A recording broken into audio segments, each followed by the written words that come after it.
Romo Cafe mempertanyakan, mana yang lebih setia kepada kitab suci?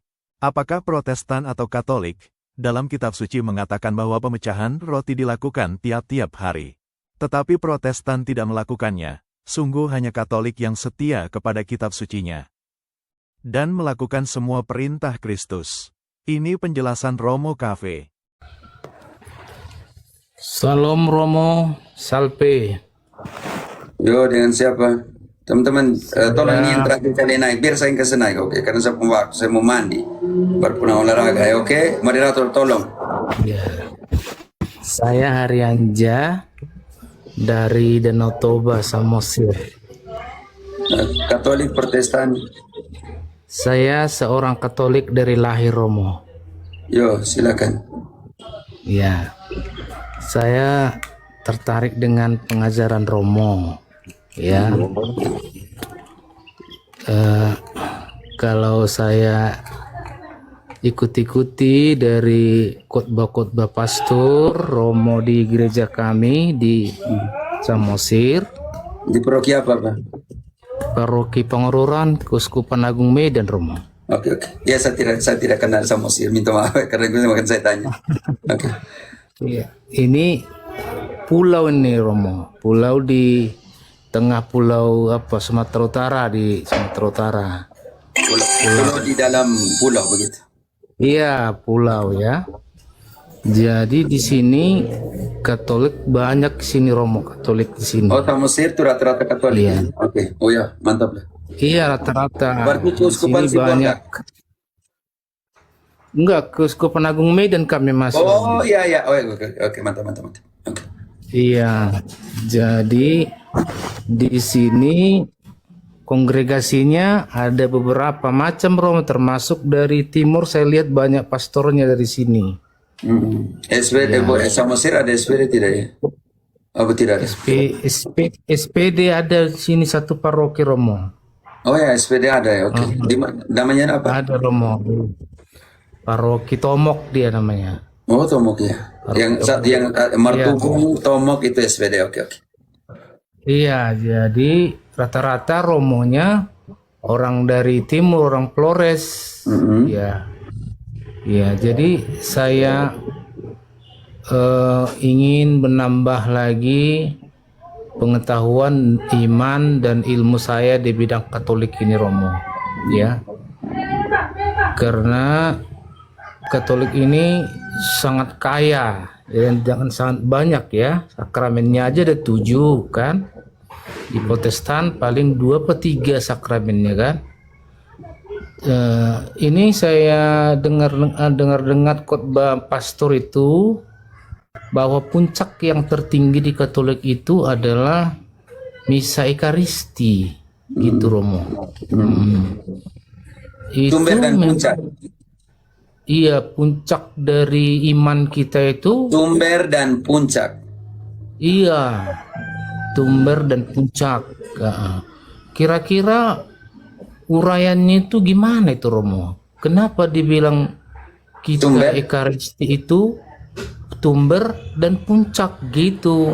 Jadi saya kalau ditanya teman-teman yang Protestan, nanti saya salah pula menjelaskannya kan gitu, Romo.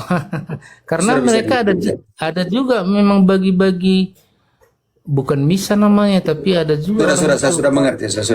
perayaan, tapi beda maknanya sama kita gitu, Romo ya. Saya sudah mengerti.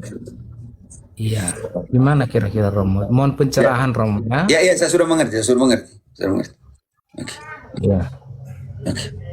Ingat bahwa puncak dari seluruh kehidupan orang Israel ada di ibadah. Iya. Dan mereka punya 3 unsur. Penyembahan dalam kitab suci punya 3 unsur, yaitu altar, imam, dan korban. Karena itu setiap hari imam-imam Israel buat apa di mezbah? Idese. Keluaran 29 ayat 36.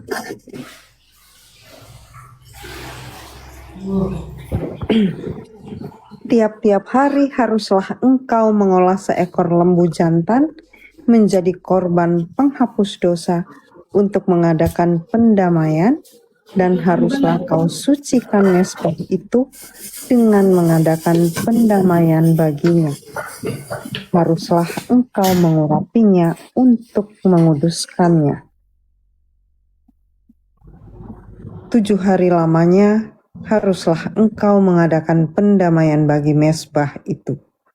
Haruslah engkau menguduskannya. Maka mezbah itu akan menjadi maha kudus. Setiap orang yang kena kepada mezbah itu akan menjadi kudus. Setiap hari, Om Harian, imam-imam Israel mempersembahkan korban di atas mezbah, korban penghapus dosa, korban sembelihan. Ini penting sekali sebagai puncak dari penyembahan mereka. Pertanyaan saya sekarang, mereka buka mic-mu karena dimute karena ribut suara di belakang. Buka mic-mu, Om Harian, tekan di layar. Iya. Orang Israel punya puncak penyembahan itu tiap hari dan punya 3 unsur: altar, imam, dan korban. Ini harus digarisbawahi, penting sekali. Lalu pertanyaan saya, apa yang dikorbankan oleh imam-imam Israel untuk penghapusan dosa? Anak domba. Anak domba. Sekarang kita harus lihat anak domba Paskah, anak domba yang menghapus dosa dunia di dalam perjanjian baru itu siapa? Yohanes 1 ayat 29. Pada keesokan harinya, Yohanes melihat Yesus datang kepadanya, dan ia berkata, "Lihatlah anak domba Allah yang menghapus dosa dunia." Lihatlah anak domba Allah yang menghapus dosa dunia. Dan Kristus, 1 Korintus 5 ayat 7, adalah korban Paskah itu sendiri. Buanglah ragi yang lama itu, supaya kamu menjadi adonan yang baru, sebab kamu memang tidak beragi. Sebab anak domba Paskah kita juga telah disembelih, yaitu Kristus. Dan ketika Kristus mengambil roti, dia bilang, inilah dagingku. Ketika dia mengambil cawan berisi anggur, dia bilang, inilah darahku. Dan apa kata Yesus kepada para rasul? Mandat, lakukanlah. Karena itu, gereja perdana di dalam Kisah 2 ayat 46 melakukan pemecahan roti setiap hari. Dengan bertekun dan dengan sehati mereka berkumpul tiap-tiap hari dalam bait Allah. Mereka memecahkan roti di rumah masing-masing secara bergilir dan makan bersama-sama dengan gembira dan dengan tulus hati. Harian, Sambil cukup. Ayat 46. Harian, kalau Protestan benar-benar kitab suci, sola skritura, maka pemecahan roti harus dilakukan setiap hari atau 1 bulan 1 kali? Harus setiap hari, Romo. Pertanyaan kita, di gereja manakah pemecahan roti dilakukan setiap hari? Di gereja Katolik, Romo. Artinya, mana yang lebih setia kepada kitab suci?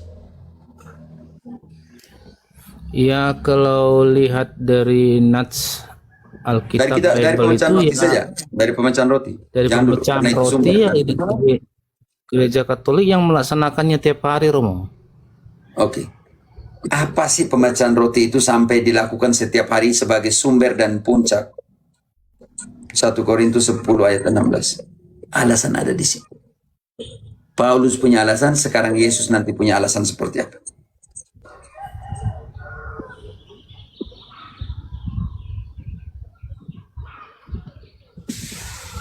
1 Korintus 10 ayat 16. Sebentar saya jawab dulu Malaika Aletea. engkau ini tukang gosip, engkau nama alete artinya kebenaran, kau datang gosip, tanya gosip di sini. Oke. Bukanlah Betapa pentingnya Ekaristi pemecahan roti? Karena apa ini di sini? 1 Korintus 10 ayat 16. Bukankah cawan pengucapan syukur yang atasnya kita ucapkan syukur adalah persekutuan dengan darah Kristus? Bukankah roti yang kita pecah-pecahkan adalah persekutuan dengan tubuh Kristus? Karena roti adalah satu, maka kita sekalipun banyak adalah satu tubuh. Karena kita semua mendapat bagian dalam roti yang satu itu. Roti yang kita pecah-pecahkan adalah koinonia, persekutuan dengan tubuh Kristus.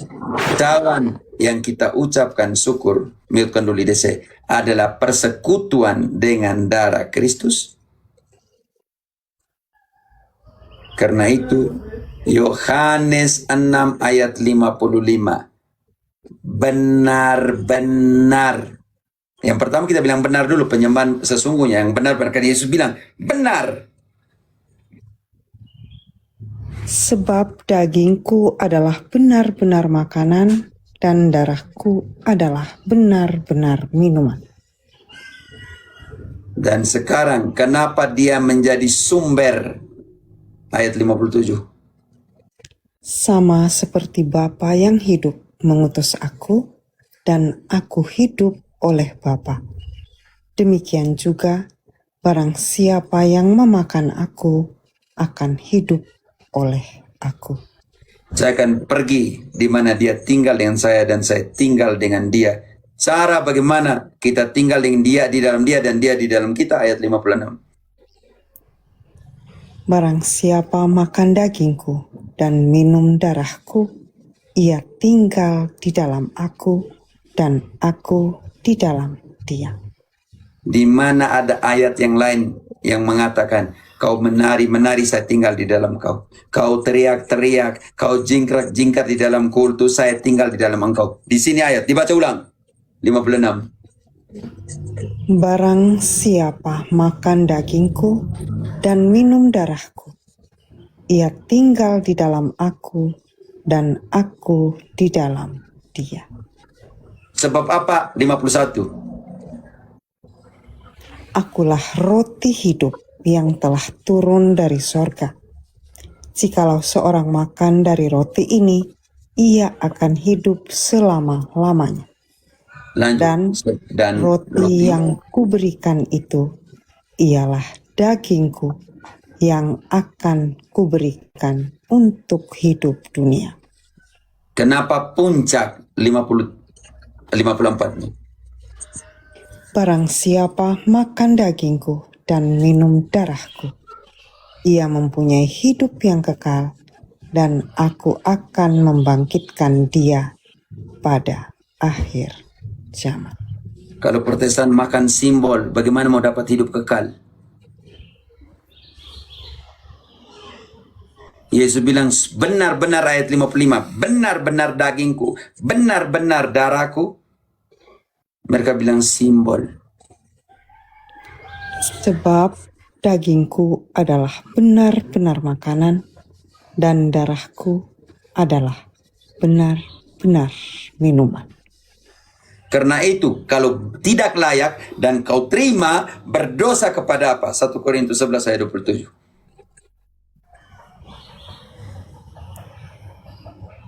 Jadi barang siapa dengan cara yang tidak layak makan roti atau minum cawan Tuhan, ia berdosa terhadap tubuh dan darah Tuhan. Kalau simbol bukan berdosa kepada tubuh dan darah, berdosa kepada roti dan anggur. Kalau engkau tidak mengakui bahwa yang kau terima adalah tubuh Kristus, engkau mendatangkan apa, saudara dan saudariku? Ayat 29. Karena barang siapa makan dan minum tanpa mengakui tubuh Tuhan, ia mendatangkan hukuman atas dirinya. Karena itu Ekaristi tidak main-main. Sumber dan puncak dari semuanya. Dan sangat jelas di dalam kitab suci bahwa pemecahan roti terjadi setiap hari di gereja perdana. Hanya satu gereja yang setia sampai sekarang, lebih dari 2000 tahun, merayakan tiap hari Ekaristi. Pemecahan roti. Kalau itu Protestan punya, ambil dari mana? Kalau secara kitab suci bilang tiap hari. Teman-temanmu yang Protestan, mereka merayakan berapa kali?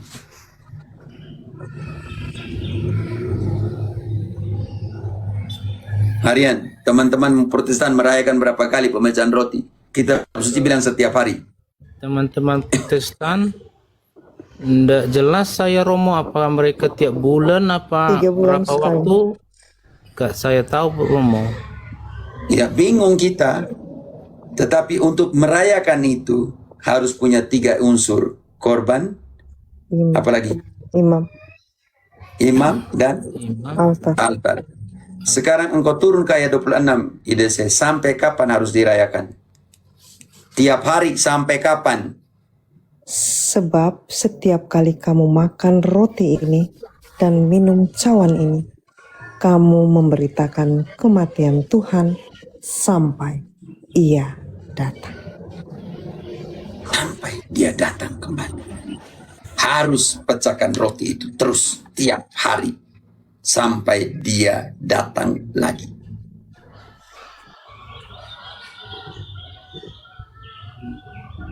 Karena itu adalah puncak dan sumber kehidupan sebagai Kristen yang sejati. Barang siapa makan tubuhku dan minum darahku, aku tinggal di dalam dia dan dia tinggal di dalam aku. Seperti Bapa hidup dalam aku dan aku hidup dalam Bapa, barang siapa makan tubuhku dan minum darahku akan hidup oleh aku. Protestan hidup dari mana? Kalau Yesus bilang makan dia supaya hidup, Protestan hidup dari mana? Yang begini juga kalian masih percaya? Sangat jelas tertulis dalam kitab suci kok.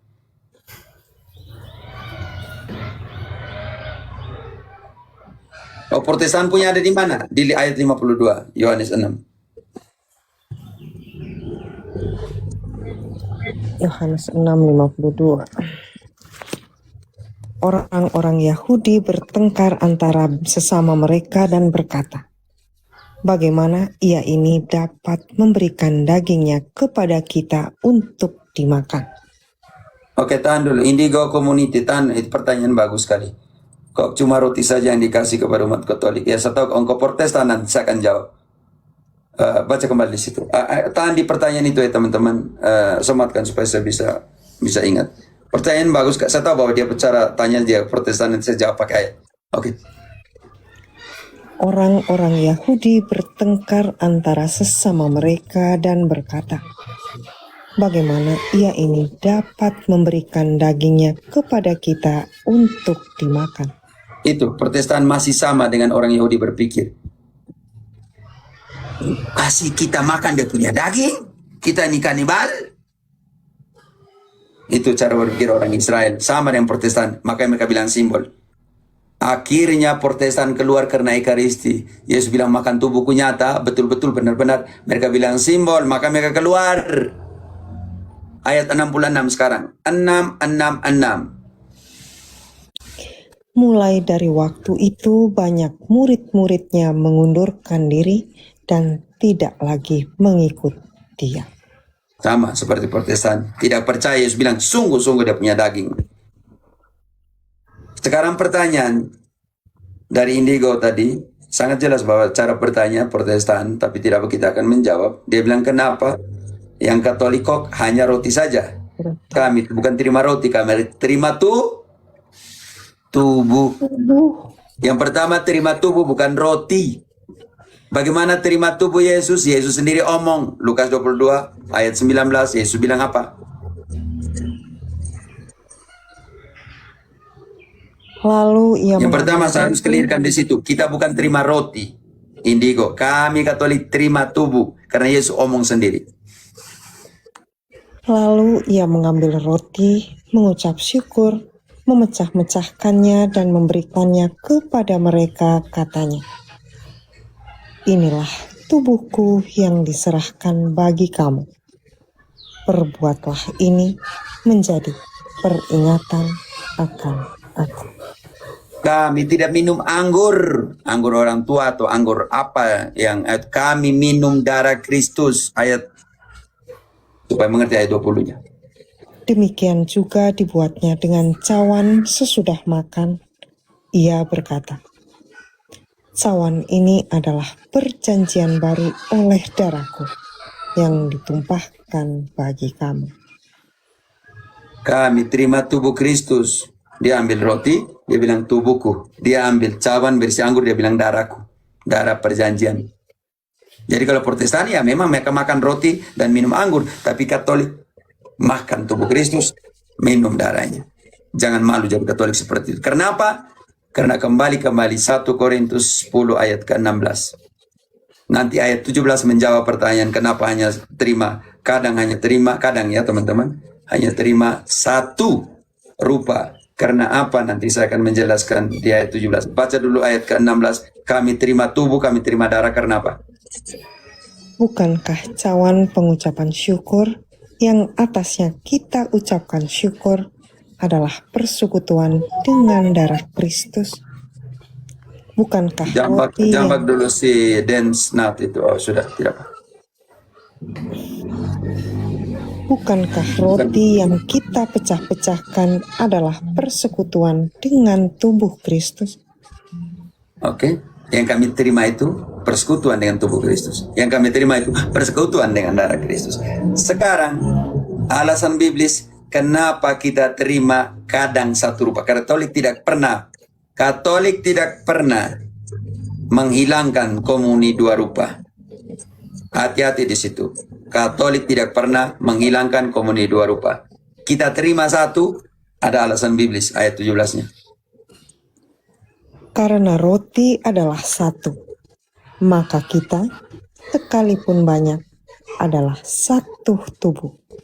Karena kita semua mendapat bagian dalam roti yang satu itu. Kita mendapat bagian dari roti yang satu itu. Sekarang mau terima darah Kristus, mau terima roti yang tubuh Kristus yang kita bilang itu, harus mengakuinya sebagai apa? 1 Korintus 11 ayat 29. Karena barang siapa makan dan minum tanpa mengakui tubuh Tuhan, ia mendatangkan hukuman atas dirinya.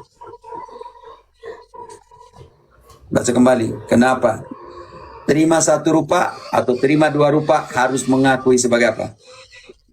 Karena barang siapa makan dan minum tanpa mengakui tubuh Tuhan, Tahan dulu. Barang siapa makan dan barang siapa minum tanpa mengakui sebagai apa? sebagai tubuh Tuhan. Karena itu ketika Katolik terima komuni akan disebut tubuh Kristus. Perkara selesai.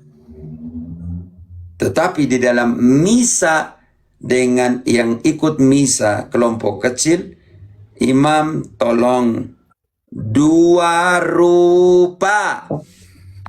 Karena imam malas. Misa hanya 10 orang, misa yang 30 orang, misa pagi hanya sekitar 25 orang. Dua rupa dibagi. Langsung ke mulut, jangan di tangan. Karena ada darah di situ yang melekat.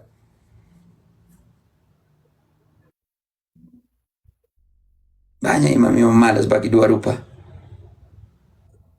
Tolong. Kalau misalnya untuk 20 orang, 30 orang, misa di lingkungan yang bisa bagi dua rupa. Bagi dua rupa. Saudara-saudaraku imam, tolong.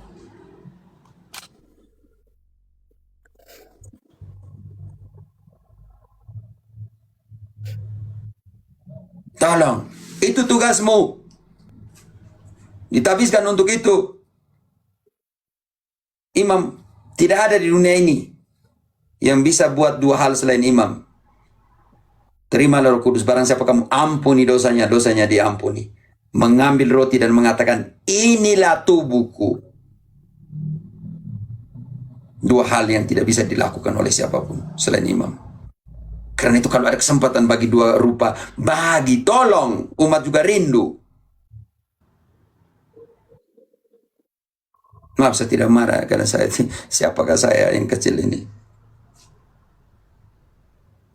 Saya tidak bisa naikkan orang, teman-teman. Saya sudah saya mau mandi ya. Saya baru pulang main bola, jadi minta maaf. Jadi tadi baru pulang main bola lah. Kamu juga kesian saya.